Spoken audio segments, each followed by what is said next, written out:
화면에서 보는 것처럼 누가 이제 문서를 위조했는데 문서를 자기가 위조 안 했다고 이제 주장을 하는데 그 문서 위조를 할 때 복사기로 위조했는지 아니면 뭐 프린터로 위조했는지 그거는 중요하지 않고 내가 그걸 위조하지 않았다라고 얘기를 하는 경우가 있을 수 있죠. 또는 자기가 위조했는가 아니면 자기가 직접 써서 위조했는가 아니면 자기가 옆에 있는 사람을 시켜서 위조했는가 이런 것은 중요하지 않아요. 그 사람이 위조했는지 안 했는지가 중요하니까. 그러니까 처음에 검사는 피고인이 어떤 계약서를 위조했다라고 기소를 했는데 심리를 해보니까 피고인이 직접 쓰지는 않았지만 뭐 피고인 바로 옆에 있는 피고인 남편이 썼다든지 뭐 피고인 친구가 썼다든지 피고인 부하가 썼다든지 이런 경우는 그렇게 밝혀졌다. 그럴 때 엄격히 말하면 검사가 기소한 사실은 인정이 되지 않는 거죠. 그렇죠? 그렇지만 요거를 처벌하지 않는 것은 부당하죠. 그래서 요거는 그대로 판사가 공소장 변경하지도 않고 인정할 수 있는 것이다라고 이제 볼 수가 있는 거죠. 예를 들면 더 이제 쉬운 예를 들면 공소장에는 뭐 피고인은 세 발자국을 걸어가서 피해자의 얼굴을 때려서 피해자의 얼굴에 상처를 가했다. 이렇게 기소를 했는데 심리를 해보니까 세 발자국이 아니고 두 발자국이다. 그러면 세 발자국이 아니니까 무죄다. 이렇게 하는 게 맞겠어요? 그건 맞지가 않잖아요. 그럴 때 판사가 두 발자국으로 바꿔서 인정을 해도 좋겠다라는 거죠. 그게 이제 공소사실이 이제 그 필요 없다라는 그 얘기를 할 수 있고 또 하나는 이거는 조금 이제 어려운 사건인데 민사적으로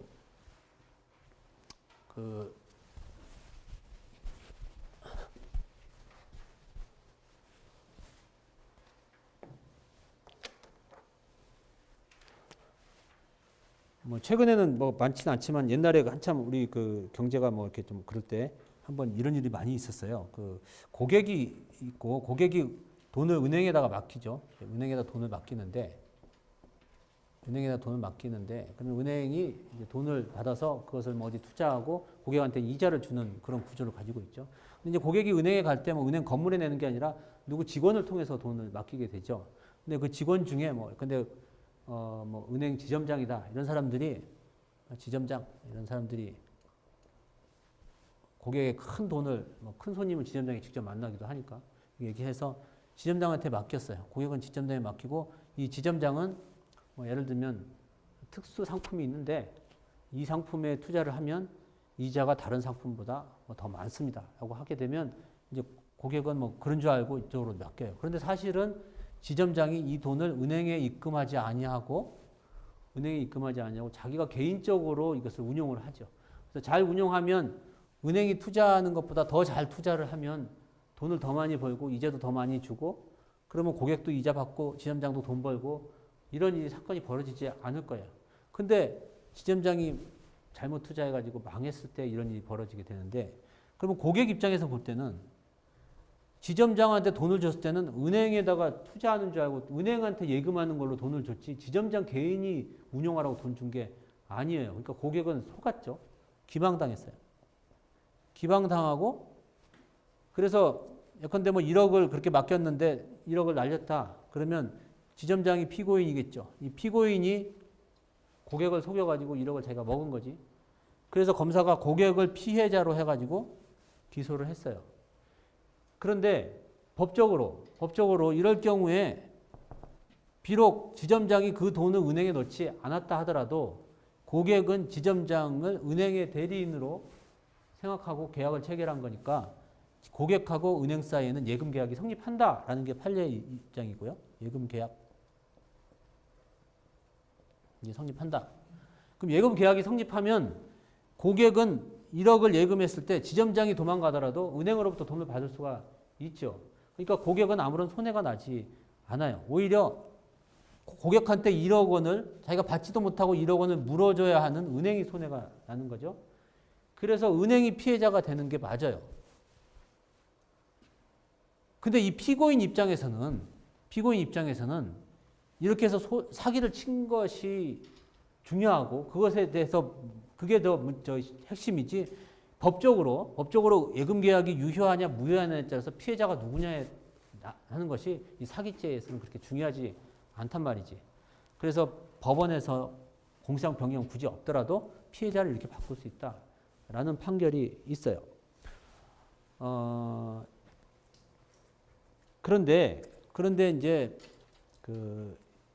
이러한 판결에서는 그렇게 났지만 여러분이 이 판결을 어떻게 이해하냐면 뭐 언제나 이런 경우에 이렇다 이렇게 이해하시면 안 되고 공소장 변경을 구체적인 경우에 이제 다시 이제 살펴봐야 되는데 그 답을 하기 전에 하나 더 얘기할게요. 우리 마지막에서 잠깐만요. 만약에 이렇게 이제 바꿨을 때 공소장 변경 없이 똑같으면 변경 없이 인정할 수 있다면 이런 경우는 어떨까 모르겠어요. 절도를 여러 번 했는데 절도를 여러 번 하게 되면 그러니까 절도의 습벽에 의해서 절도를 하게 되면 그게 무슨 죄가 되는 거죠? 상습절도가 되는 거죠.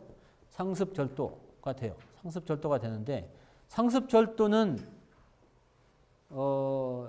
우리 형법에도 상습절도죄가 있지만 그걸로 처벌되는 것이 아니고 특정 범죄 가중처벌 등에 관한 법률에서 처벌되죠. 5조의 4 특가법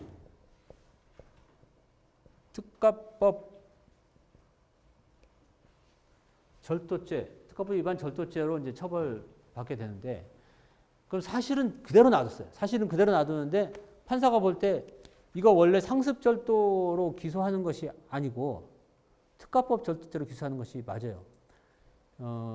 보다 이론적으로 따지면 상습절도죄는 성립하는 걸까요? 안 하는 걸까요? 안 해요. 그죠? 잘 얘기했어요. 상습절도죄가 형법에는 만들어졌지만 형법이 만들어진 이후에 특가법이 만들어졌고 이 특가법에서 이걸 구성요건으로 똑같이 하고 있는 새로운 범죄를 그러니까 이 범죄를 만들면서 여기서 법정형을 가중해서 처벌하고 있거든요. 가중해서 처벌하고 있어서 이 범죄만 성립해요. 그러니까 검사는 이렇게 기소를 했어야 맞는 거고 그래서 판사가 볼 때 상습절도로 기소한 건 잘못돼서 이렇게 바꿔서 유죄를 인정을 했다. 이랬을 때 이거를 적법하다고 볼 것인가 라는 문제가 있는데 여러분의 의견은 어떠신가요? 이렇게 판사가 인정을 해서 법대로 이렇게 해도 되는가? 어떤가? 우리 이상수 군이 한번 얘기를 해볼까? 네. 이 경우에는 일단은 상습절도로 처벌하는 것보다 처벌의 강도가 크기 때문에 피고인 입장에서는 좀 더 그 무거운 죄에 대해서 자기가 좀 더 방어 방법을 바꿔야 될 필요도 있기 때문에 네. 맞아요. 이게 사실이 똑같아요. 사실이 똑같기 때문에 굳이 바꾸지 않아도 되겠지만 이 경우에 피고인이 너무 불리해진다라고 볼 수가 있어요. 그러니까 이 공소장 변경을 할지 말지 공소장 변경을 할지 말지의 기준은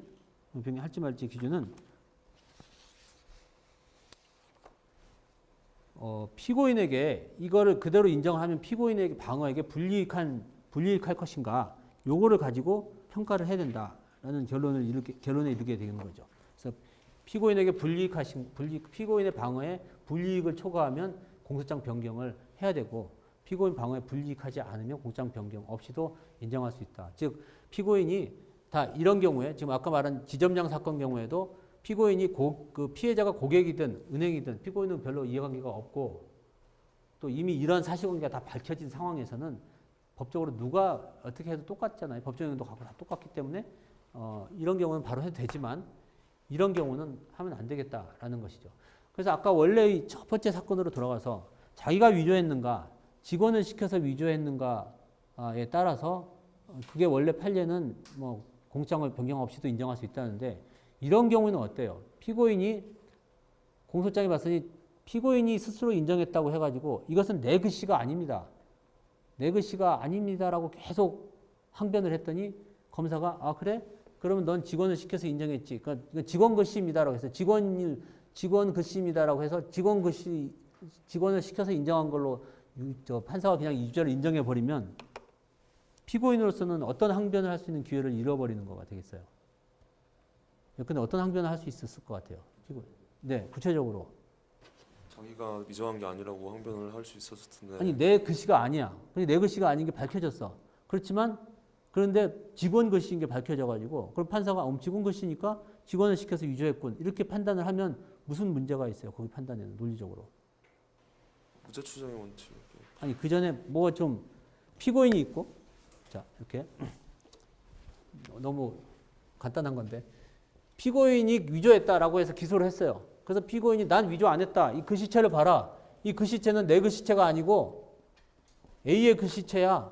라고 막 주장했어요. 그랬더니 판사가 그래? 그럼 너 글씨체는 아니구나. 근데 우리가 인정하지. 네 말대로 인정하겠어. 그렇지만 A의 글씨체니까 A가 썼지만 너는 A한테 시켜서 한 거야. 라고 유죄를 인정해 버려요. 시켜서 자기 손발로 시켜서 했으니까 유죄를 인정했다. 공장 변경도 없이.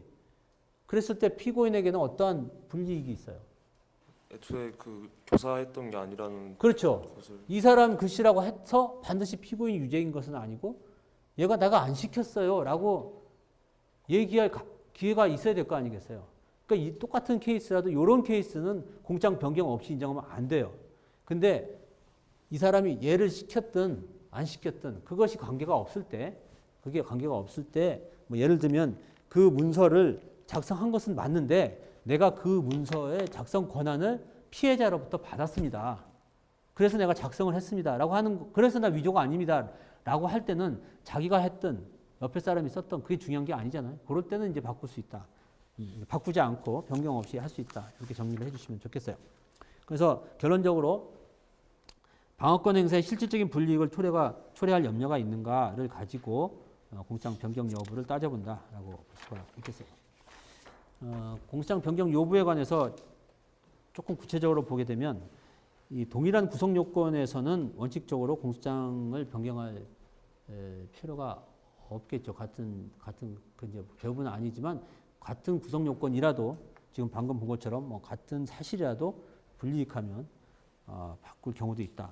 다른 구성의 요건의 경우에는 법정형도 달라지고 내용이 달라지기 때문에 공장 변경을 하는 것이 원칙이겠지만 이런 경우에도 축소 사실을 인정하거나 그러니까 근데 강도 강간인데 그걸 강간으로만 인정을 한달치 뭐 이런 것들 축소 사실로 인정하거나 또 법적 평가만 달리하는 경우 예를 들면 사기죄로 기소를 했는데 마침 그 포괄일죄인지 상상적 경합인지 뭐 이런 것들에 관한 것이에요. 경합범으로 기소했는데 예를 들면 저거를 뭐지 요즘에 이렇게 예금 찾는 사람은 별로 없지만 과거에는 예금을 찾을 때 예금 통장을 훔쳐요. 통장을 훔쳐서 은행에 가서 뭘 만드냐면 예금 청구서를 만들어요. 청구서를 만들고 여기다가 청구서 이렇게 해서 위조를 하죠. 그리고 통장과 함께 제출을 해서 은행 직원한테 돈을 받아내죠. 이때 무슨 죄가 성립하냐면 청구서를 만든 위조죄, 사문서 위조죄가 성립하고 이 청구서를 은행 직원한테 보여줘서 제출함으로써 위조 사문서 행사죄가 성립하고 또 이게 진짜인 줄 안 직원으로부터 돈을 받았으니까 여기 사기죄가 성립하죠. 그럼 위조 행사 사기죄가 성립하는데 이게 상상적 경합인 것 같아요? 실체적 경합인 것 같아요? 상상적 경합인 것 같죠. 한목에 다 했기 때문에 상상적 경합인 것 같아요. 상상적 경합. 그래서 검사가 상상적 경합으로 기소를 했어요. 근데 법원의 판례에 의하면 이것은 실체적 경합이에요. 그래서 판사가 실체적 경합이라고 생각해서 그럼 이런 경우에 굳이 판사가 공소장 변경하시오 이렇게까지 안 해도 판사가 이거는 법적으로 실체적 경합이라고 그냥 인정해도 된다는 거죠. 마찬가지로 경합범의 상상적 경합에서 경합으로 가거나 경합범에서 상상적 경합으로 가거나 다 마찬가지이고 또 포괄일죄 문제도 이제 마찬가지예요. 이것도 마찬가지로 이렇게 형식적으로 상상적 경합 이렇게 형식적으로 할 게 아니라 이것도 역시 실질적으로 불이익한가 이걸 가지고 따지는데 예를 들면 이런 케이스를 볼 수가 있죠. 2012년 12월에 1억을 사기를 했어요. 2012년 13년 2월 달에 또 2억을 사기했다고 해요. 2013년 4월 달에 3억을 사기를 했다고 해요.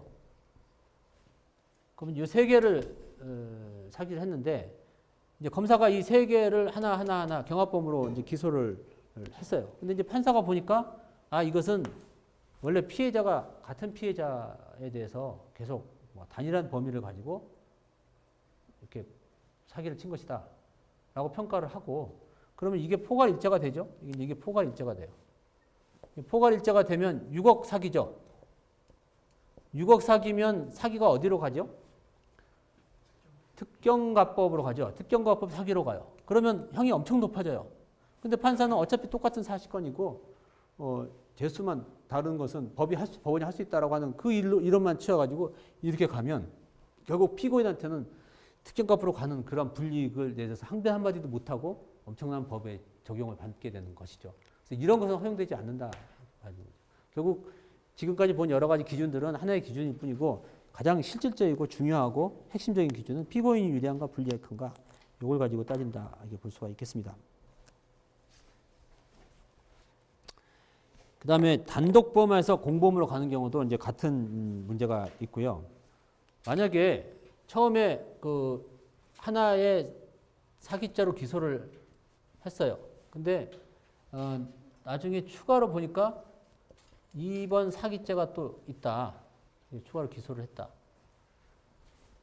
이렇게 해서 추가로 기소를 하고 두 개가 아무런 관계가 없다면 뭐 별 문제가 없는데 이 두 번째 사기가 예컨대 그 상습 사기다라고 하는 경우를 한번 생각을 해보세요.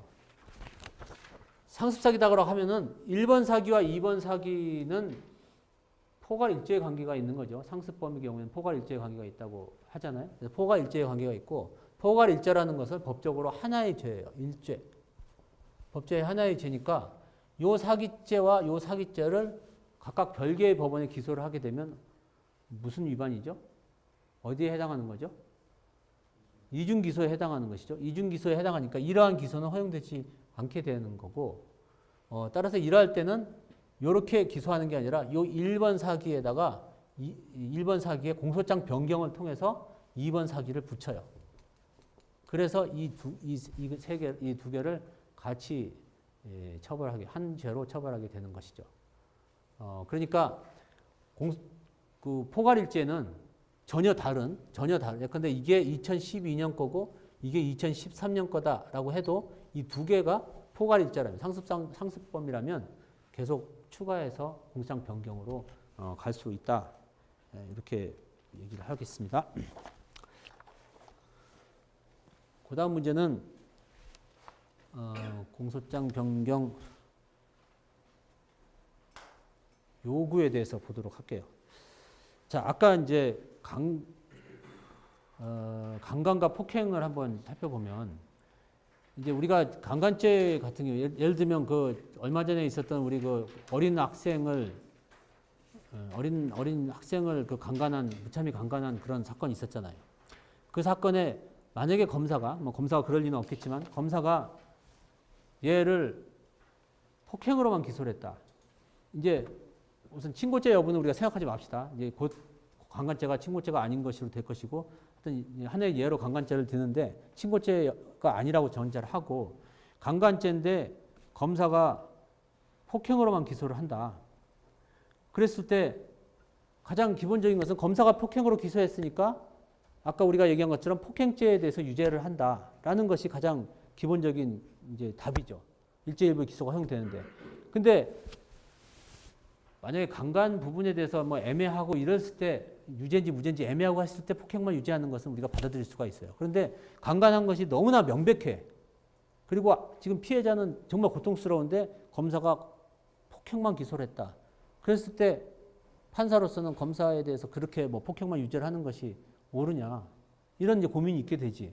여러분 생각은 어떠세요? 그럴 때는 어떻게 나도 했으면 좋겠어요.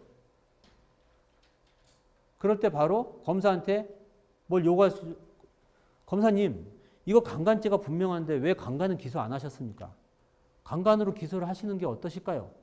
즉 폭행과 강간은 같은 사건이니까 강간죄로 바꾸세요, 공소장을 라고 요구를 할 수 있어야겠죠. 그게 바로 공소장 변경 요구 제도이고, 이 공소장 변경 요구 제도에 대해서 우리 법에는 이렇게 어떻게 되어 있냐면, 298조 2항에 이렇게 되어 있어요. 법원은 심리의 경과에 비추어 상당하다고 인정할 때에는 공소사실 또는 적용법조의 추가 또는 변경을 요구해야 한다. 이렇게 되어 있어요. 이제 여기서 이제 두 가지를 우리가 볼 수 있는데, 공소사실을 추가 또는 변경하도록 요구하도록 하는 것이 하나 있죠. 공소사실 추가 또는 변경. 그러니까 철회는 여기에 포함되어 있지 않아요. 철회할 필요가 있다고 하면은 그거는 뭐 우리가 이제 공장 변경 없이도 그냥 이제 빼고 인정을 하거나, 아니면 그러니까 근데 뭐 세 대인데 두 대다 이런 거는 빼고 이게 두 대로 하면 되거나, 또는 정 안 빼면 그냥 무죄를 하면 되죠. 그러니까 공장 변경 요구 제도로 꼭 필요하지 않는 것인데, 공장을 추가하거나 변경하는 것은 꼭 필요하다 이렇게 얘기를 할 수가 있고요. 그랬을 때 이제 그게 이제 첫 번째 쟁점이고, 또 하나는 우리 법에서 지금 읽은 것처럼 요구해야 한다라고 되어 있어요. 그래서 이런 경우에는 반드시 요구를 해야 하는가, 법원의 의무인가 라는 이제 문제가 있을 수 있는데, 이때 그 요건에 보면 상당하다고 인정하는 때라는 것이 있어서 요건의 재량이 있기 때문에 이거는 이제 재량으로 재량이다라고 하는 것이 다수설과 판례의 입장이에요. 그래서 판사는 그런 경우에 공장 변경을 요구하거나 안 하거나 마음대로 이제 할 수가 있는 것이죠. 그런데 어떠한 경우에는 지금 방금 본 것처럼 공장 변경을 요구 안 하면 아까 같은 그 강력한 어린 학생의 그 강한 사건 같은 경우에는 공장 변경을 요구하지 않으면, 그래서 결국은 폭행으로만 처벌하게 되면 사회 정의에 너무나도 반한다, 이런 이제 얘기를 할 수 있어요. 이건 도저히 우리가 받아들일 수 없다. 이럴 때는 판사가 공장 변경을 할 의무가 있다라고 얘기를 할 수가 있죠.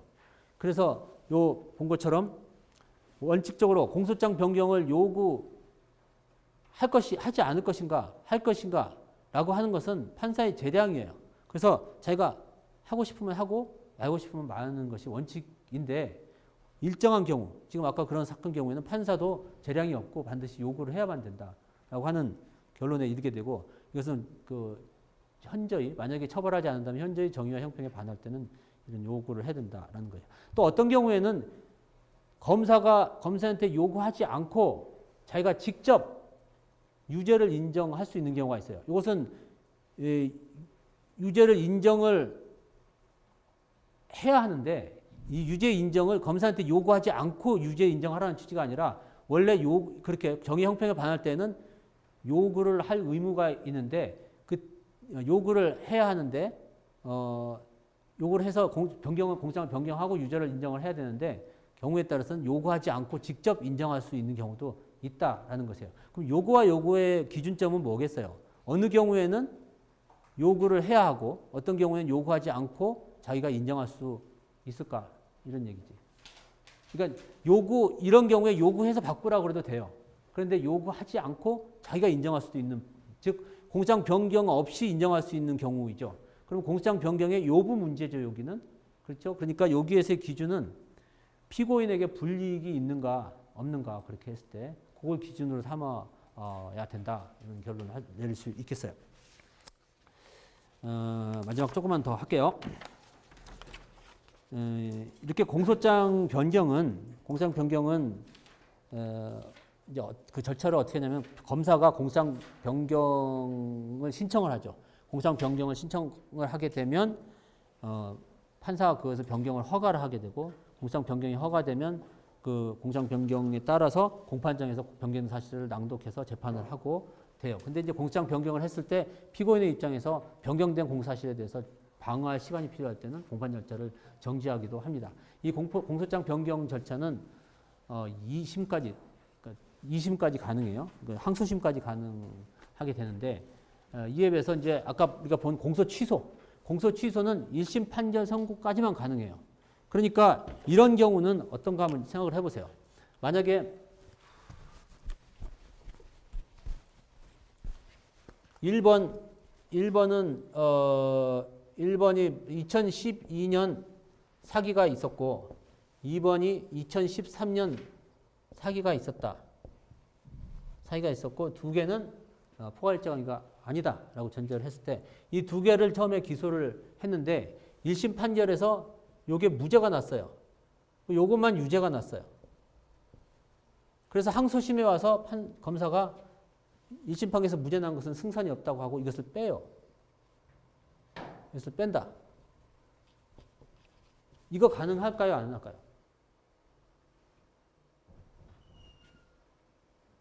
우선 가능하다라고 하면 지금 우리가 뭐 하다가 얘기하는 거예요? 공소장 변경이냐 아니냐를 가지고 따지는 거지. 이게 가능할 것 같아요? 안 할 것 같아요?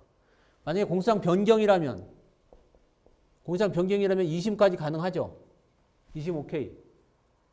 공소장 변경이 아니고 이 사실을 빼는 것을 공소 취소라면 2심에서는 못하죠. 그러니까 2심에 가서는 항소심에 가서 뺄 수가 없게 되겠죠. 이런 경우에는 공소 취소에 해당하겠어요? 공소장 변경에 해당하겠어요? 공소장 변경 중에 철회. 공소장 변경이냐 취소냐를 따지는 기준은 뭐겠어요? 피고인의 불이익. 그것은 공소장 공명의 여부고 공소장 변경이냐 취소냐 동일성 문제야. 공소장 변경을 할 수 있는 범위를 넘어서면 공소장 취소해. 모든 아까 우리 그 그림에서 봤듯이 모든 것을 다 뺄 때 공소장 취소란 말이지. 공소 취소란 말이지.